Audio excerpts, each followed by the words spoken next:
Entonces, le cedo la palabra a Jimena. Muchas gracias. No, muchísimas gracias a Didier por la invitación y a todos ustedes por permitirme ser parte del proceso.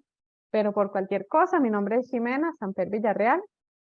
Yo soy investigadora principalmente del CIMAR, del Centro de Investigación en Ciencias del Mar y Limnología de la Universidad de Costa Rica, pero también soy investigadora del CIBET, que es un centro nuevo que es en investigación en biodiversidad y ecología tropical, y soy profesora de la Escuela de Biología, todo dentro de la Universidad de Costa Rica. También actualmente soy la coordinadora de la Comisión Institucional de Biodiversidad y también soy la líder regional de la región nuestra de pastos marinos para la lista roja de la UICN de pastos marinos, y soy parte del del comité ejecutivo de la Asociación Mundial de Pastos Marinos. Yo me formé en Australia, ahí saqué mi doctorado, y también en Inglaterra, donde saqué mi maestría, pero mi bachillerato lo saqué en la Universidad de Costa Rica. Y yo soy costarricense de, de toda la vida. Eh, entonces yo, como me dijeron que iba a ser la primera, entonces les hice como un pequeño combo. Primero la idea es, ahí pasó, la idea es darles una introducción al cambio climático con un enfoque marino y marino costero, y un poco de lo que es el carbono azul y cómo se vincula el cambio climático y los pastos marinos. Luego ya propiamente, ¿qué son los pastos marinos como tal? Los pastos marinos en el Caribe de nuestro país, los pastos ante el cambio climático, es decir, cómo se relacionan, en qué los afectan, qué pueden más bien ayudar, y algunos otros impactos antropogénicos clave sobre los pastos marinos que afectan principalmente lo que es el Caribe Sur, para que los tengamos presentes. Si hay algún tema que no estoy cubriendo, si quieren me lo pueden indicar y con mucho gusto conversamos y lo vamos abarcando, o si hay alguno que ya es muy elemental también, lo podemos dejar de lado. Nada más me avisan. Ok, entonces, lo muy básico del cambio climático se refiere al incremento en concentración de lo que llamamos los gases de efecto invernadero. Son distintos tipos de gases, no son solo unos. O sea, no es solo un tipo de gas, se habla mucho del CO2, pero hay muchos otros que también son gases de efecto invernadero.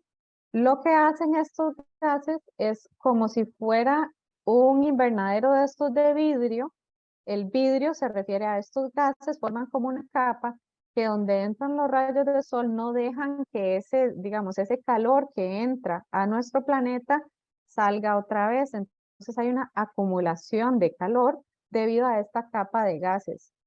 Entonces lo que se incrementa es la temperatura promedio a nivel global, y eso tiene un montón de otros impactos para nuestro país y a nivel de todo el planeta. Entonces, el principal de todos estos gases de efecto invernadero, o el principal, digamos, causante de la gran mayoría de impactos que estamos, como decir, viendo, es el CO2, el dióxido de carbono. Entonces, el dióxido de carbono nosotros lo podemos medir su concentración en el aire, en la atmósfera, por eso le decimos el CO2 atmosférico, y actualmente está en 416 partes por millón. Aquí lo pueden ver, aquí hacia arriba va incrementando la concentración, y aquí en este otro eje X, en el horizontal, tenemos los años. Entonces, conforme ha ido pasando el tiempo, estas son mediciones directas que tenemos ya a nivel de nuestro planeta, que iniciaron alrededor de los años 60, sabemos que la concentración ha ido incrementando. Hay una fluctuación estacional, por eso sube y baja, pero en general la concentración ha ido aumentando muy drásticamente y a niveles que realmente no vemos desde hace muchísimo tiempo. Entonces es tanto la cantidad de incremento como la velocidad del incremento lo que está generando esta gran cantidad de impactos, y que los organismos vivos no se están pudiendo acomodar a la velocidad en la que estamos viviendo estos cambios. Entonces, lo que ha pasado principalmente es que la temperatura del planeta ha incrementado, y se habla más o menos de un incremento de 1 grado. Y entonces sabemos que esto ha ido en tendencia positiva, y el Acuerdo de París, que no sé si están al tanto de eso, pero son decisiones, digamos, políticas de acciones a nivel país para nosotros y a nivel regional y a nivel global, para intentar que ese incremento en temperatura no suba por encima de 1.5. Cuando ya sube por encima de 1.5 a nivel global, hay cambios que se vuelven irreversibles a nivel del sistema. Entonces, una manera como se puede entender eso, es como pensar, bueno, 1 grado tal vez no es mucho, pero nosotros, por ejemplo, nuestra temperatura, si incrementa en 1 grado, ya nosotros tenemos fiebre, nos sentimos mal, tenemos un montón de factores, pero por ejemplo, cuando ya tenemos más de 40 o así, hay serios problemas a nivel fisiológico en nuestro cuerpo. Lo mismo pasa a nivel planetario. Hay una cierta cantidad de incremento en temperatura que ya no es sostenible. Y entonces de ahí vienen todas estas acciones para mitigar o suavizar, digamos, el cambio climático, mientras a la vez nos estamos adaptando o acomodando al mismo. Entonces, a nivel del mar, ¿qué ha pasado? Pues obviamente, así como hay un incremento en la concentración de CO2 en el aire, hay un incremento en la concentración de CO2 en el mar que nosotros le llamamos acidificación oceánica. Hay un incremento en la temperatura marina y eso lleva a tropicalización y migración de muchas especies de sitios donde estaban antes más fríos, ahora están más calientes. Hay una expansión térmica, un incremento en el nivel del mar. Hay fluctuaciones en salinidad tanto por deshielo como por lluvia. Hay desoxigenación en las aguas y hay alteración de las corrientes profundas. Entonces, el mar también se está viendo altamente modificado por este incremento. Si voy muy rápido o hay algo que no les explico bien, por favor me van avisando. En cuanto al deshielo, es una cosa muy particular porque cuando es blanco retiene menos el calor y cuando ya es oscuro retiene más el calor. Entonces lo que pasa es que tenemos menos hielo y hielo menos grueso y al haber menos superficie blanca, eso hace que se caliente aún más el planeta. Entonces si hablamos como de un ciclo de retroalimentación donde entre menos hielo más caliente y entre más caliente menos hielo. Entonces eso ha llevado a una gran pérdida de la cantidad de hielo que tenemos a nivel global. Eso es lo que les menciono de la tropicalización. Entonces, acá es más o menos como es ahorita, donde hay mayor biodiversidad o cantidad de especies en las zonas tropicales y en las zonas mucho más frías hay menos. Pero cuando hacemos un cambio en lo que se espera que va a pasar, digamos, con lo que es el cambio climático, el incremento de CO2, el cambio en la riqueza quiere decir que los trópicos van a perder bastante de esa riqueza de especies y las zonas que eran más frías, ahí es donde van a estar migrando. Entonces se habla de cambios de biodiversidad a nivel global muy marcados en las zonas marinas. Los océanos también, cuando incrementa la temperatura, hay más estratificación, es decir, se forman capas y las capas no se mezclan tan bien y eso tiene un montón de impactos para la biodiversidad. Y no solo eso, sino que hay muchas zonas de desoxigenación, es decir, ya hay menos oxígeno disuelto y eso también afecta muchísimo los organismos y hay zonas a nivel global completamente hipóxicas o anóxicas, es decir, ya sin oxígeno por muchos otros factores que también complican la situación. Uno de los impactos que más conocemos por el incremento de la temperatura es cuando hay blanqueamiento de corales, donde hay un límite en esa tolerancia fisiológica de la interacción o relación entre los corales que son animales y las zooxantelas que son algas, entonces se pierde esa relación, las zooxantelas ya no forman parte del tejido del coral y lo que estamos viendo es el esqueleto del coral o el carbonato y entonces por eso es que se ve blanco. Y si es muy intenso o por mucho tiempo, el coral se ve debilitado, puede sufrir enfermedades y puede morir o se puede revertir y hay mucha investigación que se está haciendo sobre esto, como por ejemplo en la Gran Barrera de Australia que recientemente sufrió una de las mayores blanqueamientos a nivel global y que han tenido ellos por muchísimo tiempo. Entonces, hay algunas especies que son más tolerantes, algunas especies de zooxantel o clados de zooxantel que son mucho más resistentes. Entonces, se está haciendo muchísima investigación para tratar de apoyar lo que es los arrecifes ante esta situación. Ese incremento en la temperatura y el incremento en el nivel del mar por el deshielo y por la expansión térmica ha llevado a que entonces como decir, el estándar de lo que es el nivel del mar ha incrementado y ha incrementado en diversos estimados según distintos aspectos, pero al menos se considera que entonces sería por más o menos 3 milímetros al año y estamos viendo un incremento marcado que ustedes en el Caribe Sur ya lo han visto. De esto les van a hablar, me parecen, en las semanas que viene, don Omar y el compañero de la Universidad Nacional, donde estamos viendo muchísima erosión en nuestras playas conforme el mar se ha ido metiendo y entonces estamos viendo los efectos de este incremento en la erosión del mar, de la erosión de las playas por efecto del incremento en la acción del mar. Lo otro que está sucediendo conforme sube el mar es que hay un angostamiento costero, es decir, el mar viene entrando, pero no necesariamente los ambientes que están ahí pueden ir migrando o se pueden ir moviendo, entonces se van estripando, porque detrás normalmente hay o construcciones o barreras naturales o barreras artificiales que nosotros ya hemos creado para proteger nuestra infraestructura, y eso hace que estos ambientes realmente no tienen hacia dónde migrar. Entonces eso lo conocemos como angostamiento costero. Entonces varía mucho qué impactos tiene sobre los ambientes marino costeros como los manglares, por ejemplo, qué va a suceder con el incremento del nivel del mar según la topografía, la geografía y lo que haya detrás del manglar en sí, por ejemplo. Algo que se escucha muchísimo es la acidificación oceánica.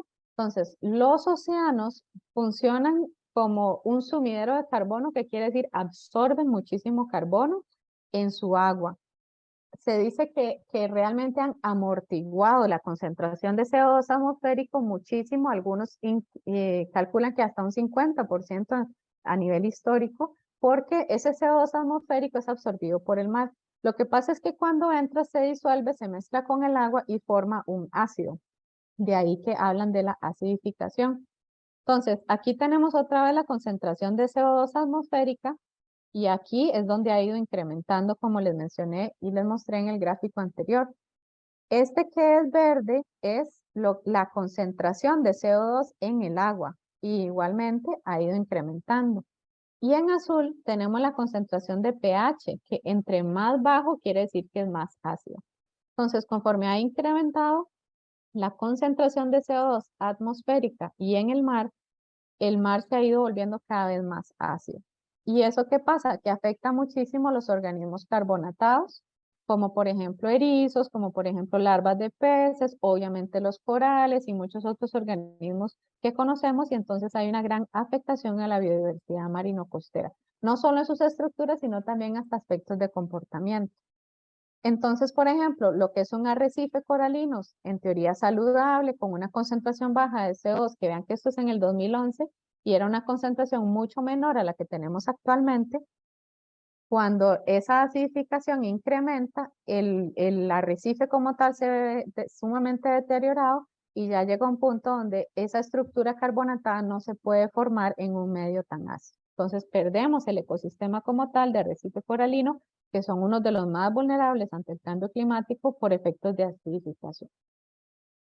Lo otro que hay una gran alteración es en la circulación de aguas profundas a nivel global de nuestro planeta.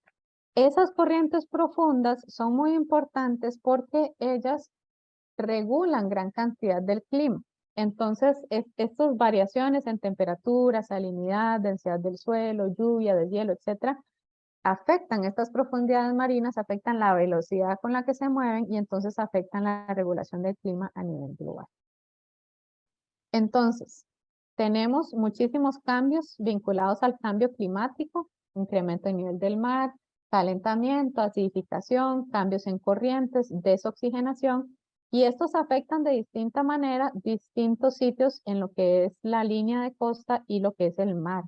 Entonces no es lo mismo estar en la pura línea de costa, a ser un poquito más subacuático, a estar en las profundidades marinas, por ejemplo. Entonces el impacto no necesariamente es igual a lo largo de todo el océano, pero sí hay una interacción y los impactos se vuelven cumulativos del cambio global como tal.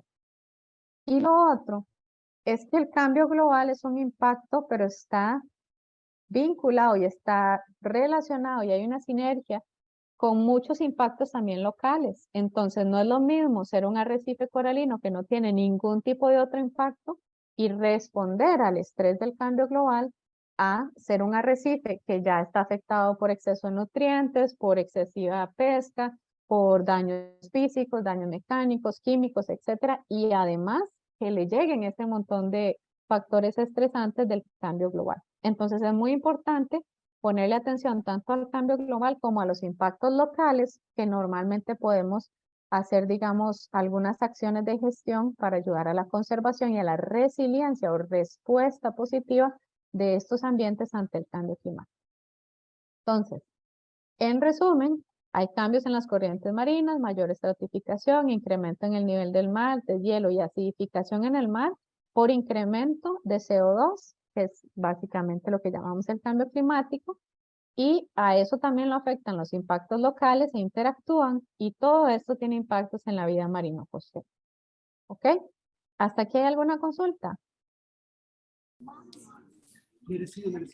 Sí, tal vez, Jimena, no sé, me surge la duda, esos impactos que se han dado en otras porciones del mar, ¿verdad? Que tal vez no son tan conocidas, ¿se tiene un conocimiento sobre el impacto en esas áreas?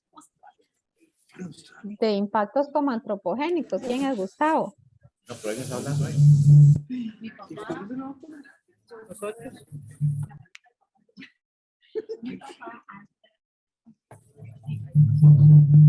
Bueno, no supe. Conocemos mucho, sí, sobre los impactos en las zonas más lejanas. Se dice que conocemos más de los planetas y la luna, etcétera, que de nuestras propias profundidades marinas, pero se está haciendo muchísima investigación para tratar de resolver esos vacíos de investigación. En nuestro país, por ejemplo, sobre todo en la costa pacífica, sí hemos tenido muchas expediciones con submarinos, obviamente con apoyo de investigadores internacionales con esos grandes botes. Mirna, creo que está escribiendo. Ok. Entonces, por ejemplo, en las profundidades cerca de la isla del Coco se han encontrado patas de snorkel, latas de cerveza, hay obviamente un montón de desechos de la pesca. Entonces ya sabemos bastante más con respecto a ciertos impactos que llegan a las profundidades marinas. Mirna, ¿iba a preguntar algo? Sí, Mirna, adelante. Adelante, Mirna. Con eso y con aquello, con todo. Sí. Hola. Adelante, adelante. Gracias. Mario Cerdas, le habla. Profesora, disculpe, ahora por este problema que tenemos aquí con el tema de audio, no puede saludarla bien. Un gusto también y muchas gracias por pues, ayudarnos con esta charla. Es una consulta en relación con bueno, todos estos factores que especialmente usted no ha mencionado, especialmente los que tienen que ver con los cumulativos. La preocupación que me surge tiene que ver con los cambios de temperatura y la redistribución de las zonas de producción primaria. Sobre eso ya hay alguna, comprendiendo que usted ya nos dijo que va a haber una disminución, especialmente en los sectores tropicales, pero ¿hay algún modelaje en relación con cómo va a haber una redistribución de esas zonas de producción primaria? Porque detrás de eso irá moviéndose, por supuesto, lo que tiene que ver no solamente con especies migratorias, sino también con especies locales, y eso puede redistribuir también las actividades o medios de vida locales. Sobre eso hay algún modelaje sobre el comportamiento que va a haber en ese sentido. Sí, gracias, don Mario, y hola, mucho gusto. Bueno, de escuchar. Sí, hay muchísimo modelado tanto a nivel global como algunos ya más regionales, no solo a nivel de mar, sino también a nivel de tierra, de cambios en temperatura, porque todo eso, o sea, son modelados, ¿verdad? Son estimaciones según distintos escenarios de qué tan fuerte va a estar el cambio climático a futuro según las acciones que se están tomando actualmente. Pero sí hay distintos tipos de modelado de lo que es la temperatura, cómo va a ir cambiando y cómo pueden ir migrando, sobre todo porque a nivel global también ya tenemos muchísima información no solo de temperatura, sino también de lo que, digamos, de la clorofila, que es lo que llaman principalmente la productividad primaria, y de ahí está vinculado, pues, obviamente, muchísimos otros organismos. Pero sí, sí hay bastante modelado. Yo no soy la especialista que trabaja en eso, pero sí le pueden preguntar muchísimo más a don Omar cuando él venga, Omar Lizano, él trabaja muchísimo con modelado de oleajes y de muchas otras cosas, entonces él es oceanógrafo físico y él les puede ampliar mucho más sobre el tema. ¿Ahí bien? Bien, es que hay una compañera, Ana Julia Baus, me quiere consultar que con la presencia de sargazo que ha habido en los últimos meses o años, la presencia acá en el Caribe tiene que ver con el cambio climático. Yo El le traigo un aumento. poquito de sargazo al final, si quiere lo dejamos para un poquito más hacia el final, pero sí está vinculado con incrementos sobre todo en nutrientes, en temperatura, pero no necesariamente O sea, no está vinculado directamente con un cambio, digamos, a nivel global, porque es algo más regional y algo que está pasando por acá. Pero sí está vinculado más a un incremento de nutrientes y temperatura en particular. Ujú. Pero al final les traigo un poquito más sobre eso de lo de sargazo, que es un alga. El sargazo no es un pasto marino, sino que es un alga aparte. Ok, entonces, vinculándolo un poquito más, ya yo les hablé un poquito de que el océano sirve como un sumidero o un sitio donde se almacena CO2. Entonces, tenemos técnicas artificiales de secuestro de CO2, tenemos lo que llamamos el carbono verde, que es el secuestro de carbono en ambientes como bosques y otros ambientes de plantas así terrestres. Y luego tenemos el secuestro de CO2 en el mar, que lo llamamos el carbono azul. Y esto sirve para mitigar el cambio climático, es decir, reducir la cantidad de CO2 atmosférico y por lo tanto ayudar a combatir el cambio climático. Entonces, como les mencioné, el carbono en la superficie entra, interacciona con el agua y se disuelve formando ese ácido. Sin embargo, en las profundidades del mar, donde el agua es mucho más fría y mucho más estable, se considera que sí se puede almacenar por mucho más tiempo.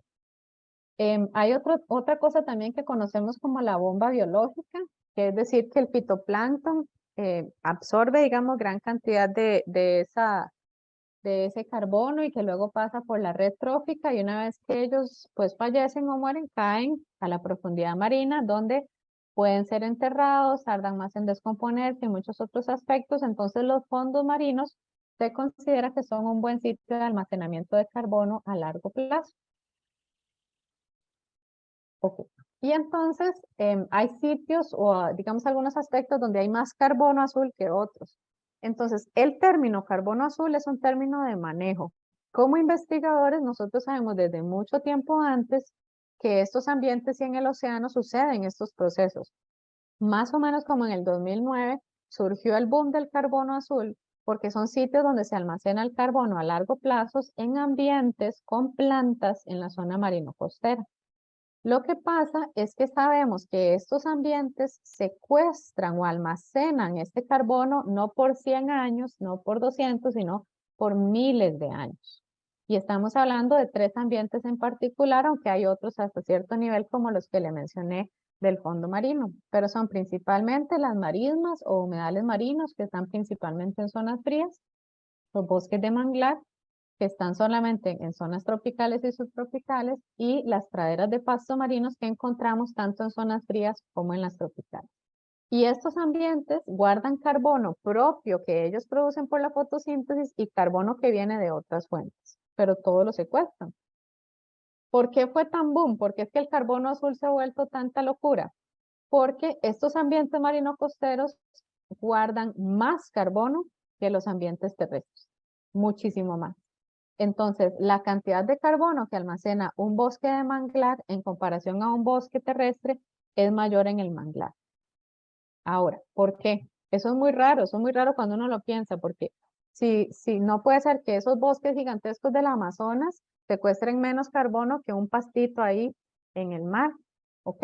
Entonces, ¿por qué pasa eso? Porque la gran cantidad de carbono que ellos secuestran no lo secuestran en su tejido, es decir, en el árbol en sí, sino que lo secuestran en el suelo o en el sedimento marino.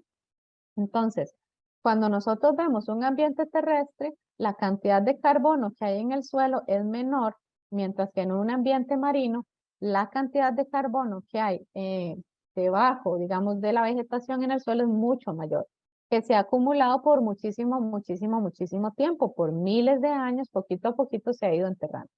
Esto pasa por diversas cosas, son suelos muy inundados, con poco oxígeno, con grano muy pequeñito, un carbono que no es tan fácil que se descomponga y hay menos actividad microbiana en estos ambientes. Entonces eso quiere decir que el carbono se descompone menos y se almacena por mucho más tiempo. ¿Okay? Entonces estos ambientes obviamente tienen un equilibrio fisiológico entre fotosíntesis y respiración que les permite por medio de la fotosíntesis capturar CO2 y enterrar sus tejidos en ese suelo. Eso es el carbono propio interno del sistema. Pero hay carbono también que viene de otras fuentes. Carbono que viene por medio de los ríos, de fuentes terrestres, carbono que viene de otros ambientes marinos costeros o de otros sitios en la columna de agua, por ejemplo, y eso también estos ambientes lo entierran. Más o menos 50-50.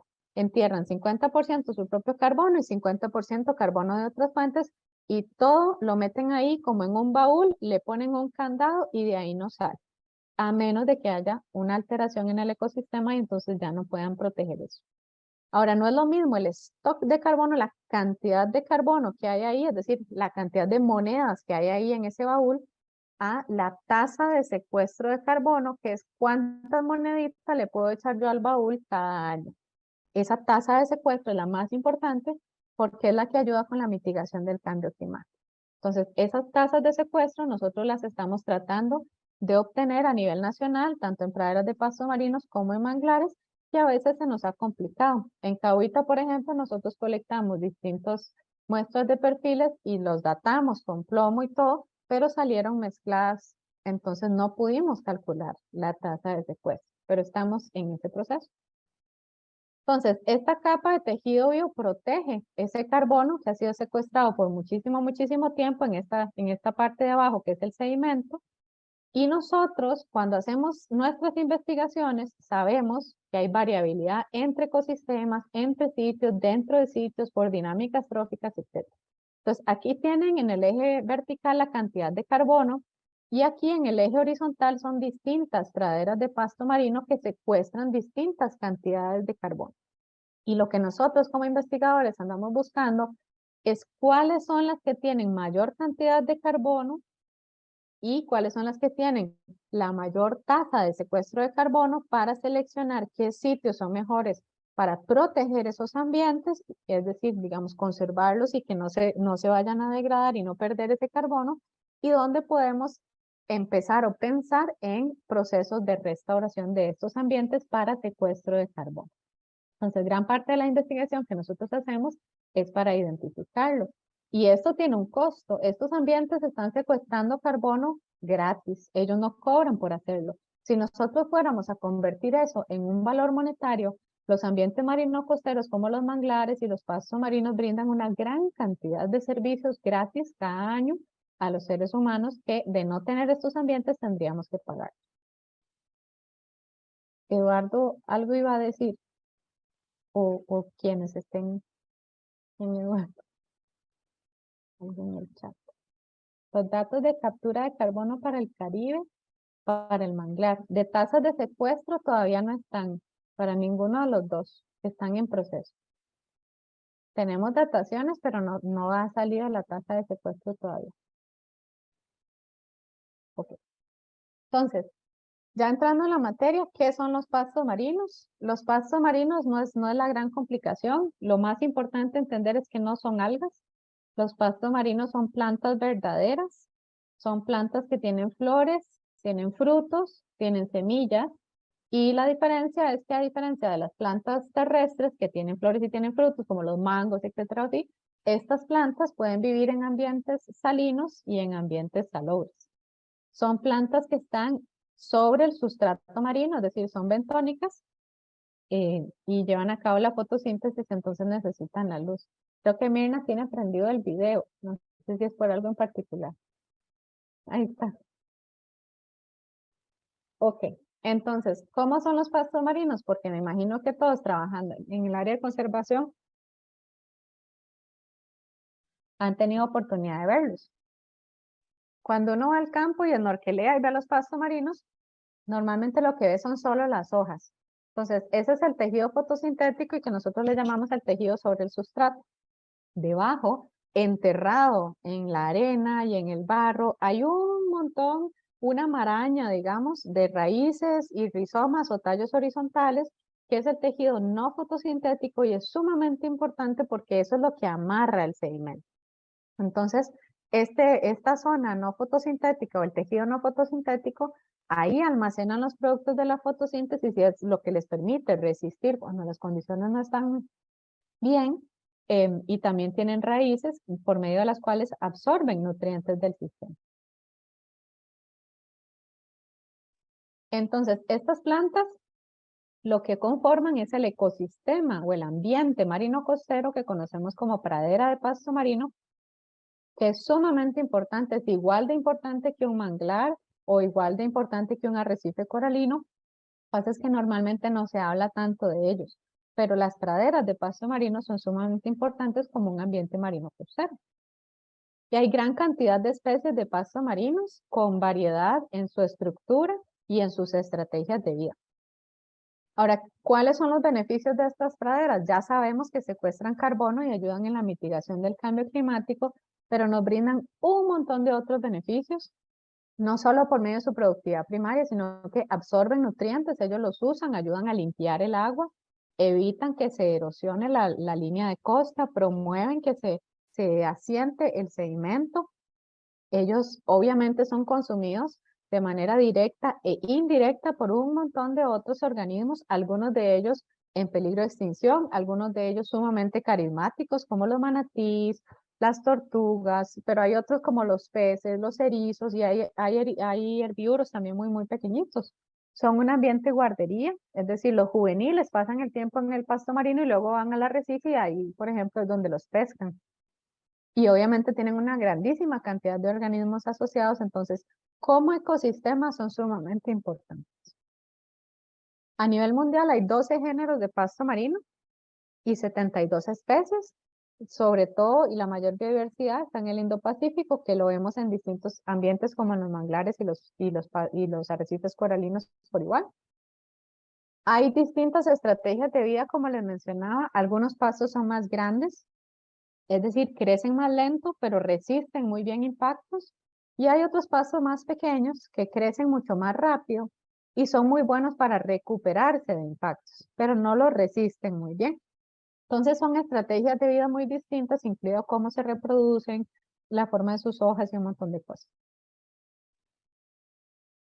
Ok, entonces en nuestro país, que sabemos que es 92% mar, los pastos marinos se encuentran ubicados cerca de la línea de costa.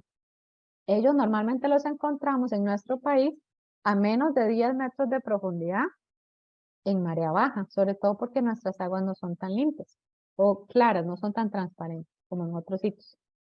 Nosotros hemos estado investigando pastos marinos desde hace ya muchos años, obviamente no yo, pero otros investigadores anteriormente, desde más o menos los años 1960 a la actualidad, la cantidad de investigación ha ido incrementando.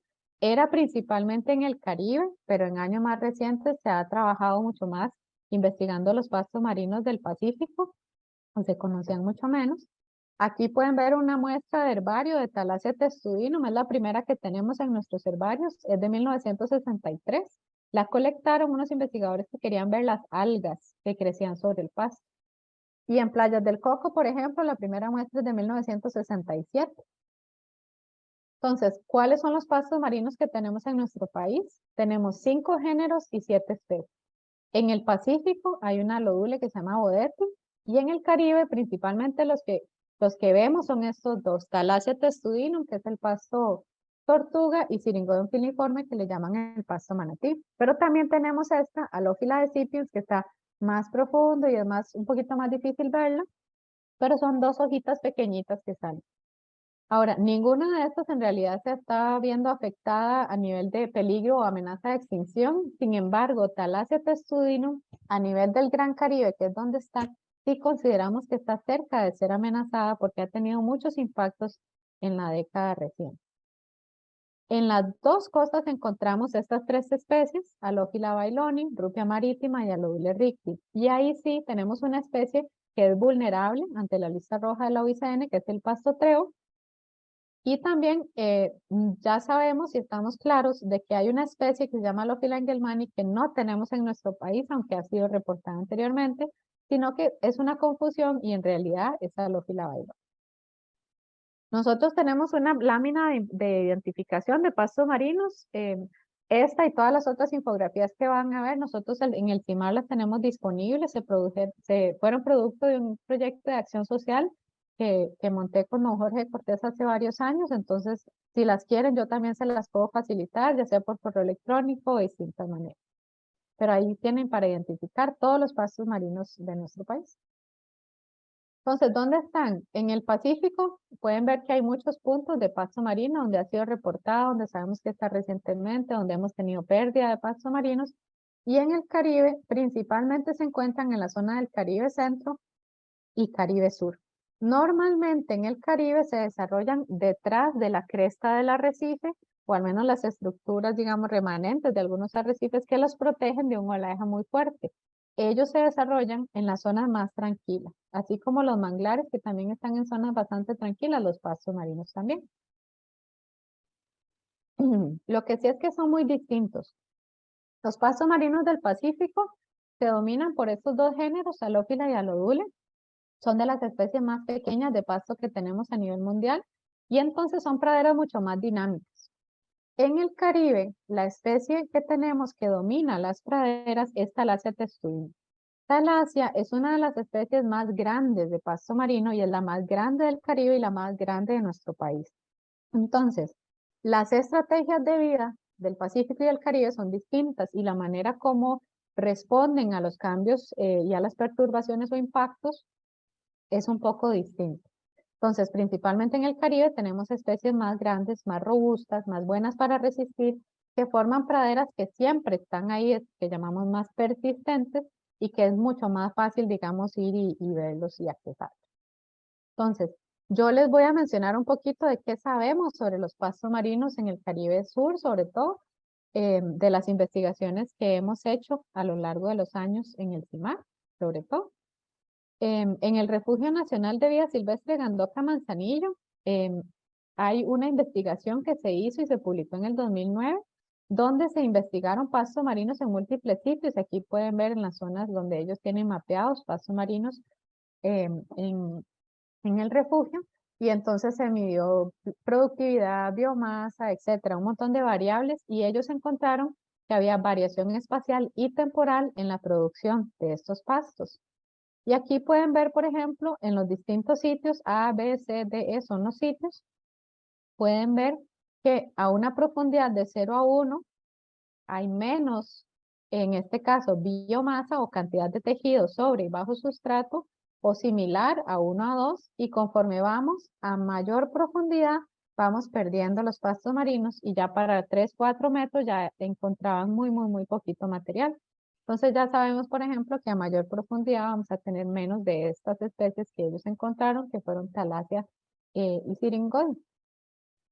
El Parque Nacional Cahuita, a diferencia de Manzanillo y del Refugio de Vida Silvestre Gandoca Manzanillo, ha sido mucho más estudiado.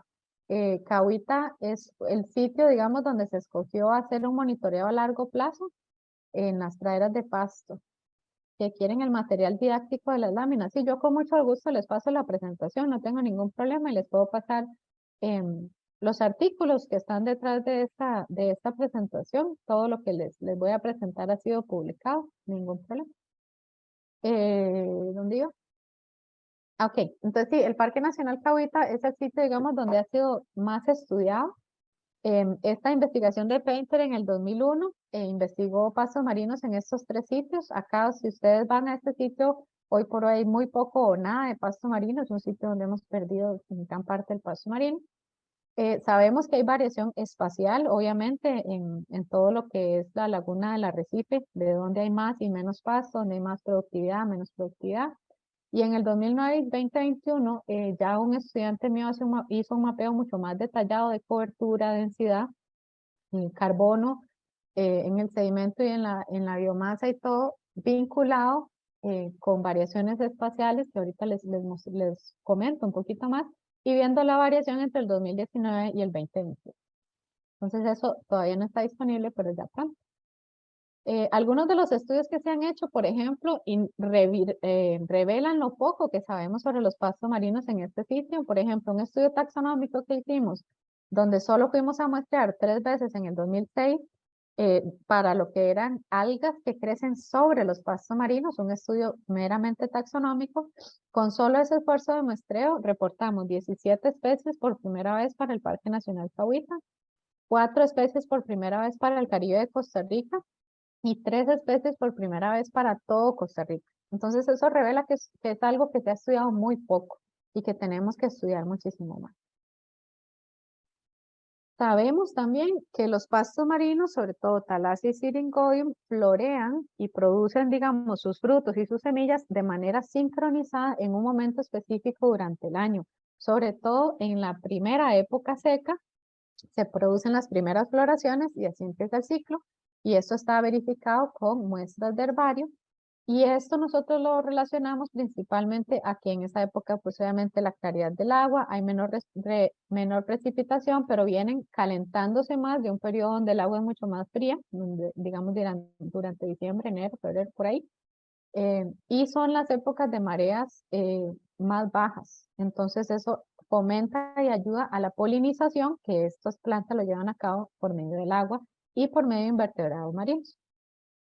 Vanessa Nielsen, que es la que estaba mencionando antes de ir, y Jorge Cortés encontraron lo mismo en el 2008 para Thalassia testuinum. Entonces, ambas especies dominantes en el Caribe se reproducen de manera similar y esto lo sabemos por investigaciones que hemos hecho en el Parque Nacional de Cahuita. Alrededor de 1990, bueno, a mediados de los 90 se inició lo que fue el proyecto del Gran Caribe de CARICOM, que es el monitoreo de la productividad de ambientes en el Caribe, principalmente arrecifes coralinos, manglares y pastos marinos. Entonces, en todos estos sitios, en todos estos círculos que ven acá, se empezó a monitorear a finales, entre mediados y finales de los 90, estos tres ambientes de manera conjunta, de manera sistematizada, es decir, siempre igual en todos y cada uno de los sitios. Entonces, eso nos permite ver cómo estamos nosotros en relación a las otras partes del Caribe y también nos permite ver cómo va cambiando a lo largo de los años. Entonces, fue sumamente importante iniciar con este proceso. Entonces, nosotros con este monitoreo que lo estamos haciendo 2 veces al año, lo que hacemos es cuantificar la biomasa, densidad, área foliar y productividad de los pastos marinos, así como las especies que tenemos, y también monitoreamos variables ambientales, principalmente la temperatura del mar, pero ahora también lo que son la cantidad de nutrientes que están disueltos en el agua, salinidad, visibilidad, etcétera. Entonces vinculamos los dos, cómo está el medio acuático y cómo está el pasto marino en particular. Lo que hemos visto es que ha habido una gran disminución de biomasa, es decir, hay menos cantidad de pasto marino en ese sitio donde se ha monitoreado a lo largo del tiempo, desde hace ya más de 20 años.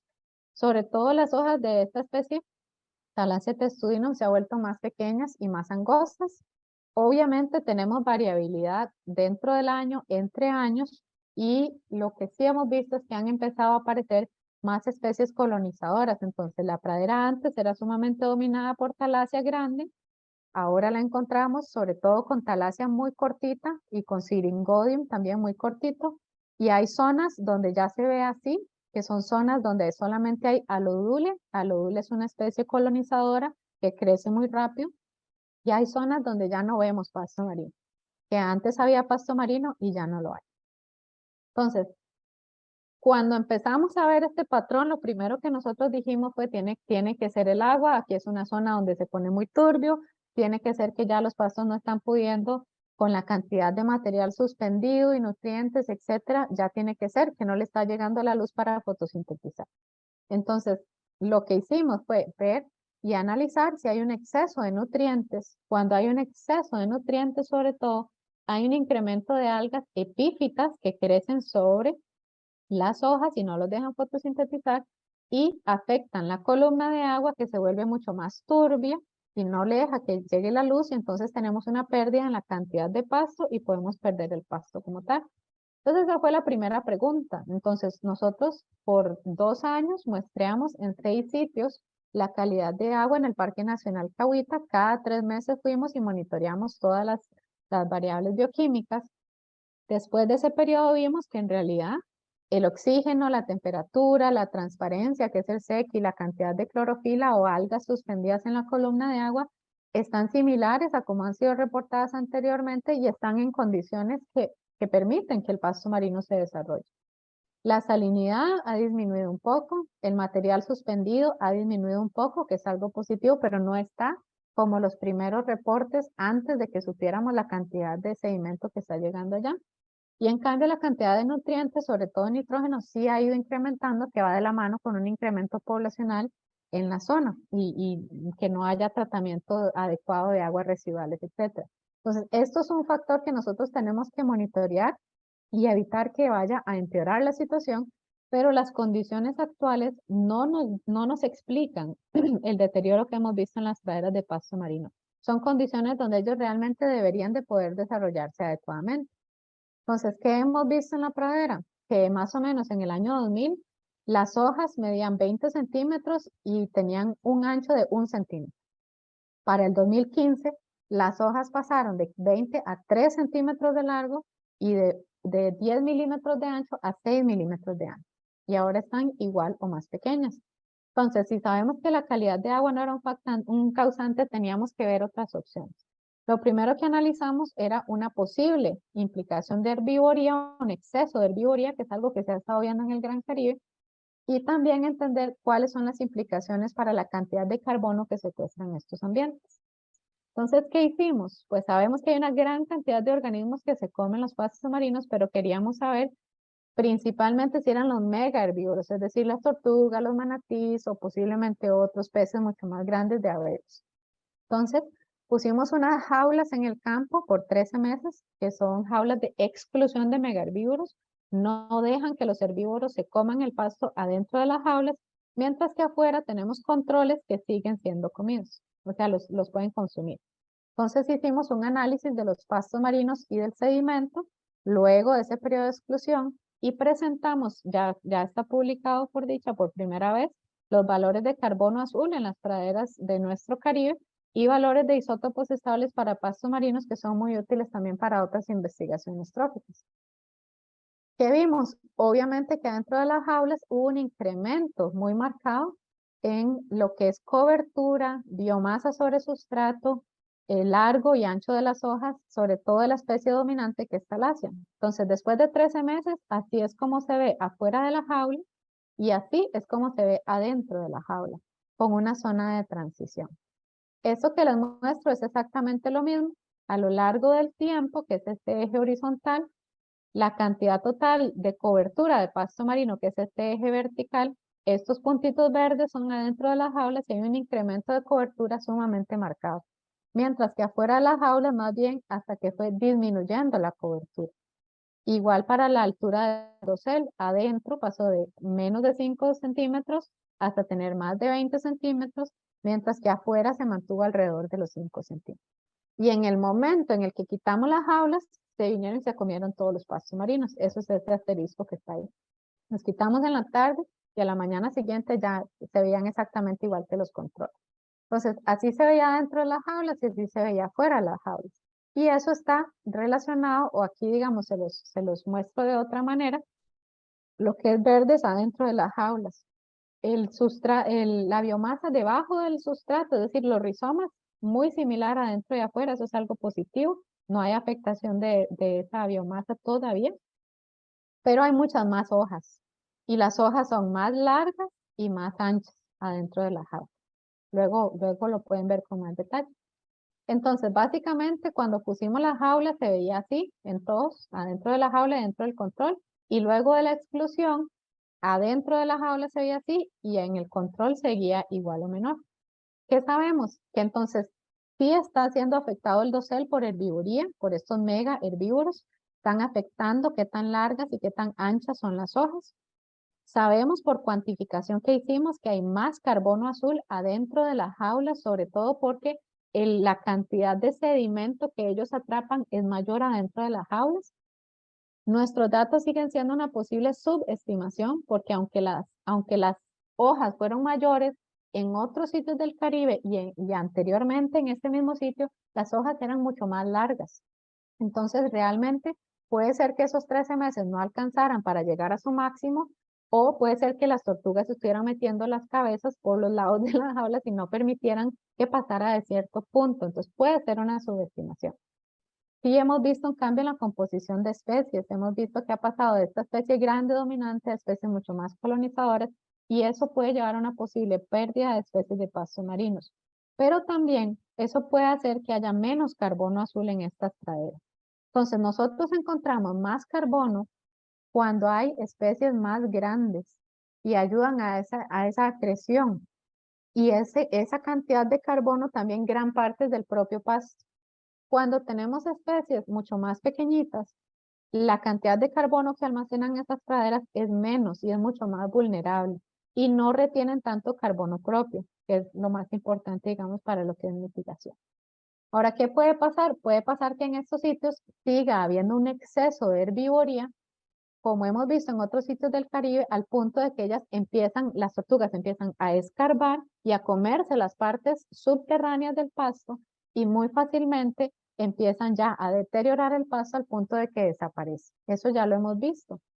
Ahora, la cantidad de tortugas, la cantidad de consumo de pasto marino, es muy importante tenerlo dentro de un contexto de dinámica trófica. Entonces, está el pasto, está la tortuga, pero también están los depredadores naturales de las tortugas, que son los que tienen que mantener ese equilibrio en las poblaciones. Y como les menciono, esto no es algo que solamente está pasando en nuestro Caribe, sino que está pasando en muchos sitios en el Caribe que lo estamos viendo, donde hay un exceso de tortugas y también una disminución en la área de pasto marinos, la cobertura de pastos marinos por un montón de otros impactos. Entonces ellas se ven también acorraladas a ciertas zonas. ¿Alguien abrió una consulta? Sí, adelante. Mucho gusto, Francisco Domínguez. Aquí hay una consulta, si está vinculada a la ausencia de tortuga, de disminución de presencia de tortugas en las playas del Caribe Sur, a la falta de cobertura de pastos. Yo tengo ahorita un estudiante que es el que les menciono que hizo el mapeo espacial, que ya está terminando su tesis, donde precisamente tratamos de hacer ese vínculo, que Didier también lo está apoyando en su tesis. Entonces él hizo experimentos donde les puso pasto marino, hizo vuelos con drones para ver la densidad de las tortugas. Entonces ahí sí ya estamos tratando de hacer ese análisis, porque yo lo que les estaba presentando es ¿qué pasa cuando ya no las dejamos comerse el pasto? Pero el análisis propiamente de densidad, de tasa de consumo, de herbivoría de las tortugas, de su distribución espacial, de sus densidades, eso es algo que ahorita está en proceso. No sé si Didier tiene más información sobre algunos otros estudios que estén haciendo. Bueno, Jimena, me llama mucho la atención porque hace no mucho se publicó el estado de la colonia de tortuga verde, que es la tortuga de la que hablamos, ¿verdad? Esa es la herbívora del grupo. Y desafortunadamente los números en la playa de anidamiento más importante, que es Tortuguero, son hacia el descenso. O sea, el estado de la población de la verde en Costa Rica y regionalmente está disminuyendo. Para el caso de Costa Rica es muy típico porque sabemos que hay un uso directo de más de 11.000 animales por parte de la etnia Misquita en Nicaragua, ¿verdad? Y no tenemos un incremento en anidamiento de verde en ninguna otra playa, incluyendo a Tortuguero. Entonces, ese descenso de verde no tendría relación porque, y además se explica por otras causas, porque el pasto esté desapareciendo, ¿verdad? No creo que tampoco sea un reflejo únicamente de eso, pero sí, la población de verdes, que serían los herbívoros responsables de la disminución del pasto, es que están hacia el descenso. También yo les quiero resaltar esto que sabemos nosotros de las praderas de Cahuita es en un sitio. Ya digamos, esta otra tesis ya es más espacial, pero no en todo sitio la tortuga también puede llegar al pasto. Hay sitios donde son mucho más someros y así que el pasto está mucho más grande. Entonces, este es en un sitio en particular que tenemos toda esta información gracias al monitoreo a largo plazo que hemos hecho. Y no necesariamente es lo mismo, por ejemplo, en Gandoca. No hemos hecho las investigaciones allá, por ejemplo. ¿Ok? ¿Le contesté la pregunta?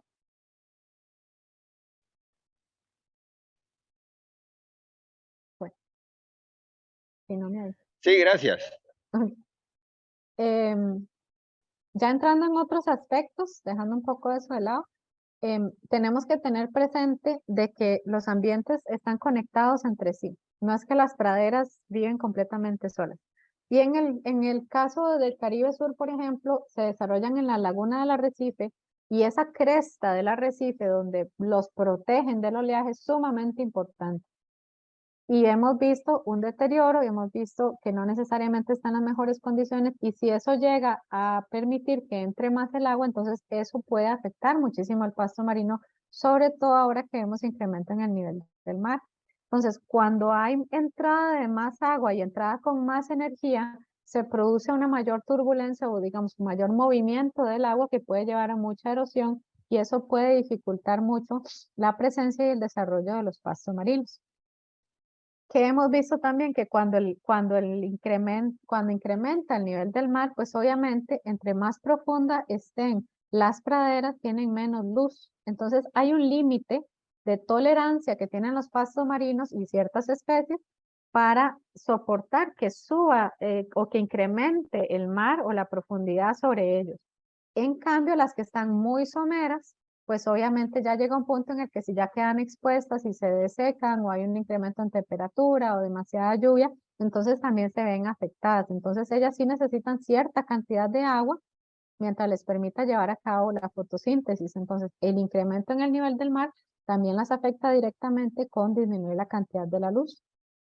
Lo otro del cambio climático que afecta directamente los pastos marinos son los incrementos en la temperatura.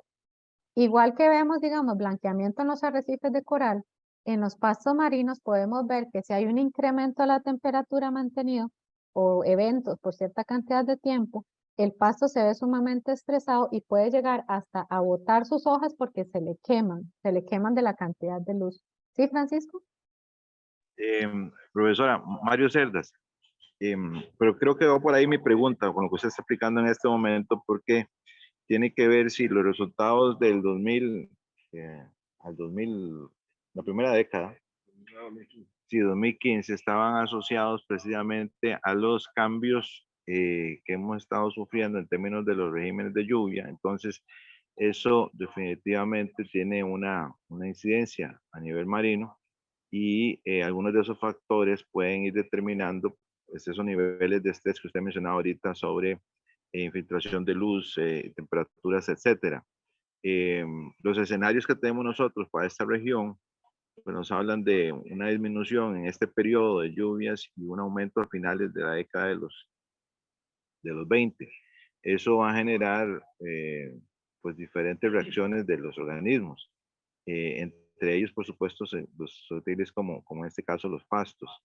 Esa dinámica, o más bien esos factores asociados a esa dinámica de esos eventos, ustedes la están considerando para un poco también dentro de ese proceso de comprensión del desarrollo o más bien de la disminución de la biomasa que va a haber en los próximos años en esos sectores.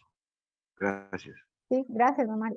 Sí, nosotros, como le indicaba, como parte del monitoreo, nosotros tenemos la información de salinidad y tenemos la información de temperatura, de transparencia del agua y toda esa información ambiental o sea, no hubo un cambio marcado en esos factores ambientales que pudiera explicar el cambio en la biomasa. Y por eso, o sea, digamos en el pasto. Por eso fue que buscamos entonces otras posibles causas, más allá de las que el monitoreo mide y cuantifica. Pero sí sabemos, por ejemplo, que igual desde hace muchísimo tiempo, antes del inicio del monitoreo, las condiciones de la calidad de agua y todo ya venían afectadas. Entonces, ¿cómo decir? Lo que llamamos una primera línea base donde se inició la investigación en el Caribe Sur no necesariamente es como eran hace 50, 70, 100 años, que es la información que tiene la comunidad. Dice que si se recomienda continuar el monitoreo de los pastos marinos en el Caribe Sur, sí, o sea, sí, por supuesto. Nosotros tenemos que seguir monitoreándolos. Aún si llegan hasta desaparecer, tenemos que seguir monitoreando en el sitio las condiciones para ver por qué desaparecen y cómo hacer para volverlos, cómo hacer para, digamos, restaurar el ambiente como tal de ser necesario, que es de las preguntas que estamos teniendo en este momento, las conversaciones que estamos teniendo a nivel nacional. Ok. Lo otro que ya yo les había hablado era sobre el angostamiento costero. Entonces, estos pastos marinos tienen la capacidad de migrar conforme venga, digamos, el mar. Ellos pueden venir migrando, pero van a tener sus limitaciones y van a tener sus su límite de capacidad de entrar.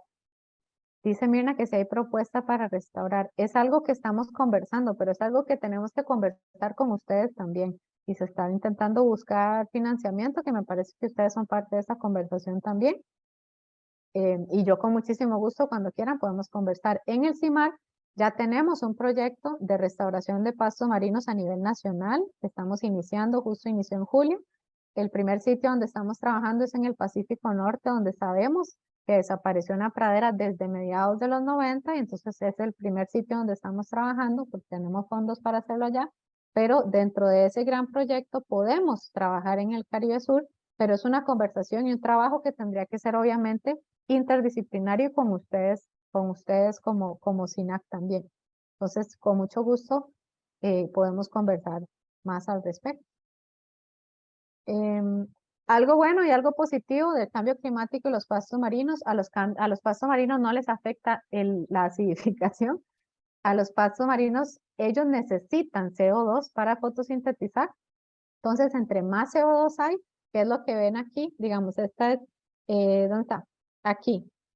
Aquí es más ácido de este lado, entonces aquí hay más CO2 en el agua, aquí es menos ácido. Entonces, la cantidad de pasto marino incrementa conforme hay más acidificación y hay menos epífitos calcáreos que les crecen encima. Entonces, eso es como un estorbo para el pasto marino y no los deja fotosintetizar. Entonces, entre más ácido esté el mar, los pastos marinos pueden fotosintetizar mucho más. Se considera que, digamos, esto sombreado es pasto marino en pH actual. Si se vuelve más ácido, en este sitio en particular de esta investigación, la densidad y cobertura de pastos marinos incrementaría mucho más, precisamente porque hay más CO2 o carbono, digamos, disponible para fotosintetizar. Y algo muy clave de los pastos marinos es que ellos no solo usan el CO2, sino que entonces, al usarlo para fotosintetizar y que digamos que eso les sirve a ellos, ellos ayudan a que el agua alrededor de los pastos marinos no sea tan ácida. Entonces, los corales en conjunto con pasto marino no se ven tan afectados por acidificación porque los pastos marinos pueden amortiguar esa acidificación. Entonces, eso es algo muy positivo en esa relación. Un par de cositas más antes de ya tener que irme. Uno de los factores clave que afecta muchísimo a los pastos marinos, más allá del cambio climático, son las anclas y son los motores. Distintas artes de pesca también. Todo lo que sea daño mecánico y físico sobre el pasto marino, sobre todo estas especies grandes que crecen muy lento, es importante aprender a protegerlos. Y es importante que hayan medidas y acciones de gestión que permita que no sean arrancados de esta manera, porque eso los afecta muchísimo.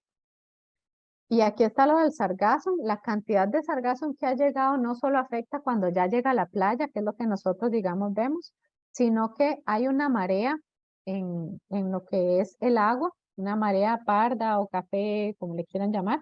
Esa marea no permite que llegue la luz a los ambientes bentónicos, arrecifes coralinos, pastos marinos, y entonces los afecta muchísimo. Entonces es tanto el sargazo que llega a la costa como el que está suspendido en el agua.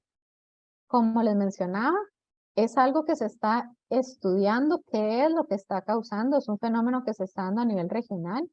En realidad, como en el, digamos, 2000 y así, no había tanto, está la cantidad de cobertura de sargazo, esta alga parda flotante, y más o menos alrededor del 2011 empezaron a haber estos picos, donde empezó a haber lo que llamamos, digamos, una proliferación, un afloramiento, una gran cantidad de producción de esta alga en la columna de agua, y entonces empezamos a ver esas arribadas de sargazo en la zona más costera, y ese montón de impactos, digamos, socioeconómicos, obviamente, por un montón de turismo, de pesca, de botes, de transporte, etcétera, y obviamente un montón de impactos ambientales. Y eso es un fenómeno que se considera que puede estar vinculado a la entrada de gran cantidad de nutrientes por los ríos, digamos, en la zona sur, pero como que calzó exactamente con una salinidad y temperatura también en ciertos momentos que genera esa proliferación, y cuando ya hay más biomasa, pues que se genere mucho más, es más fácil. Nosotros, que yo sepa, el primer reporte es en abril del 2019. Esto es una imagen de la Asociación de Pescadores del Caribe Sur, donde esto es en Punta Uva, y han habido distintos eventos. En el CIMAR lo está investigando la doctora Cindy Fernández.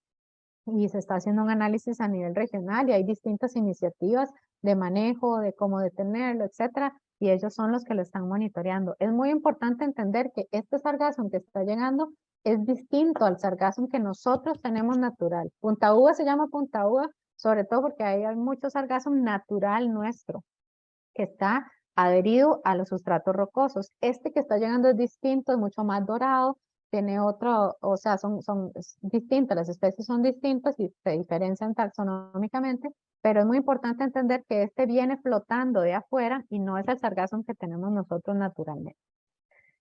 Otro aspecto que estamos a la espera de que nos suceda, que no nos ha sucedido, es que llegue esta especie introducida de pasto marino, Halophila stipulacea. Es una especie que viene desde el Océano Índico y el Mar Rojo, ya pasó por el Mediterráneo desde 1894 y llega por primera vez a las islas externas del Caribe en el 2002. Sin embargo, ya se ha extendido a 19 islas y ya se considera que es una especie de pasto marino que ya está colonizando toda la zona del Gran Caribe y la zona, digamos, continental también. Estamos a la espera a ver qué aparece. Es una especie que crece sumamente rápido, pero también es una especie que puede vivir mucho más profundo y colonizar ambientes donde no necesariamente hay pasto marino. Entonces se está estudiando mucho si es invasora o no. Yo tenía un par de últimas cosas. Primero, pensar que nuestro planeta no es el planeta Tierra, sino realmente lo que llaman la canica azul. Somos el planeta agua, el planeta mar, y eso es algo que tenemos que tener presente. Que los océanos nos brindan muchísimos beneficios. No es solo conservar por conservar y los pastos marinos son lindos por eso. No, los pastos marinos apoyan la pesca, apoyan la protección costera, amortiguan la acidificación. Hay un montón de cosas sumamente importantes, socioeconómicas vinculadas a estos ambientes. Entonces, no es solo conservar por gusto, que yo sé que ustedes lo tienen claro, pero cuando trabajamos con las comunidades, a veces es muy importante que ellos entiendan o sea, hay beneficios directos que estos ambientes nos brindan. Lo otro es recordar los objetivos de desarrollo sostenible, dentro de ellos el de los océanos, y que es la biosfera la que sostiene y mejora todos estos otros objetivos de desarrollo.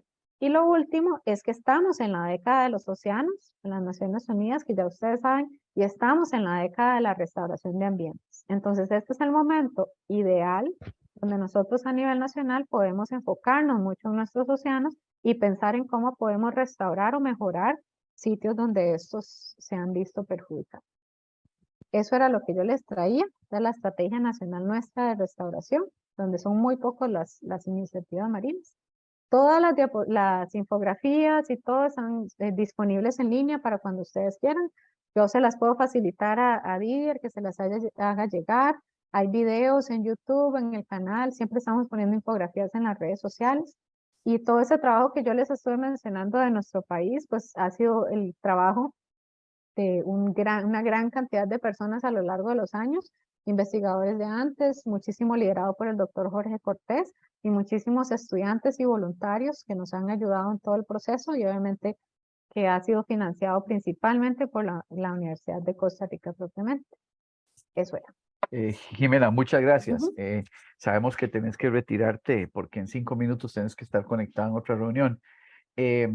Solo voy a comprometerme a que la presentación que me mandes y los artículos los vamos a subir en una carpeta Dropbox para mandar el link a todos los compañeros.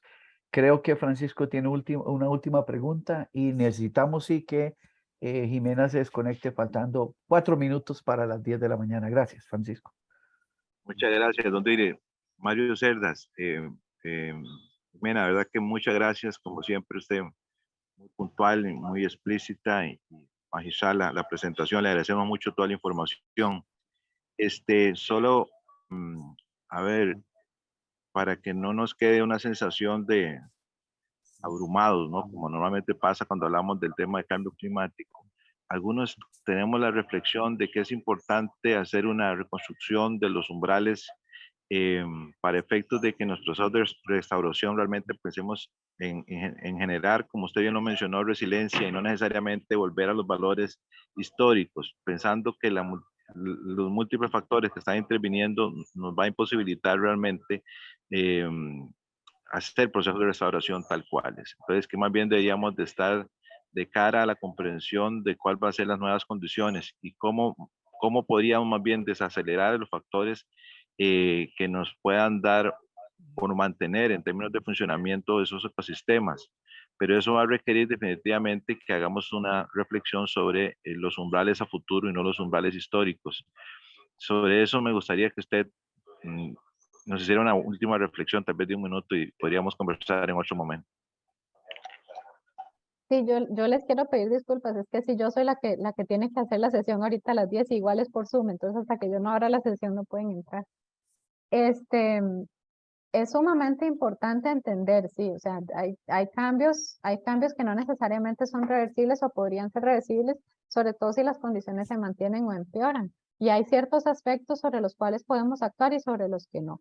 Entonces, en mi opinión, es muy importante considerar y pensar sobre qué impactos, sobre todo ustedes siendo del SINAC y de la CLAC, sobre qué impactos a estos ambientes ustedes tienen capacidad de acción o capacidad de gestión. Entonces, un ambiente mucho más resiliente va a ser aquel que tenga menos impactos locales y eso es algo que se puede manejar de una manera local y tomar pasos digamos, tomar pasos en buena dirección, ¿sí? Entonces, yo creo que es muy importante no sentirse, y yo entiendo y mis disculpas, es algo que pasa cuando hablamos de cosas así, hay como mucha información, es muy abrumante y a veces como que se siente que no hay nada que se pueda hacer y eso no es cierto. Lo primero es tener la información, ir, saber, medir, cuantificar y poder empezar con claridad de qué está pasando a nivel del sistema, que por dicha yo siento que eso es algo que tenemos bastante claro, pero tenemos que seguir trabajando. Y entonces, ¿hacia dónde queremos ir? Como indica don Mario. ¿Y hasta dónde se puede ir? Entonces, por ejemplo, el análisis espacial es mucho más importante en este momento, en mi opinión, porque sabemos lo que pasa en un punto a largo plazo, pero necesitamos saber qué pasa. Por ejemplo, en Gandoca, que no hemos hecho estas investigaciones así extensas. Y eso es algo que nosotros nos gustaría mucho trabajar en conjunto con ustedes y poder montar un monitoreo de pasos marinos en el cual podamos tener más información y que sepamos bien si hay algunos sitios, por ejemplo, donde se están protegiendo bien el ambiente y se vuelven como más frágiles y es importante como proteger más esas zonas, mientras que hay otros que tal vez pues ya no, o hay sitios clave donde podemos pensar en ciertas acciones de restauración y ver cómo responde el sistema también. Entonces yo sí creo que es como de una manera muy integral y a mí al menos sí me gustaría que podamos trabajar en conjunto y ver opciones, pero sí, es tanto a nivel global como a nivel local y hay que pensar en los dos. Me dice Didier que me despida, que si no llego tarde. Sí, es cierto, ya me tengo que ir. Les extiendo mis disculpas, pero les agradezco muchísimo el espacio. Me gustaría que podamos continuar esta conversación, en realidad, a futuro. Y yo me pongo a disposición de ustedes, como ya lo he hecho en muchas ocasiones anteriores, cualquier cosa que necesiten o que quieran de nuestra parte, con mucho gusto. Yo como investigadora del CIMAR y en la UCR estoy a toda disposición de ustedes.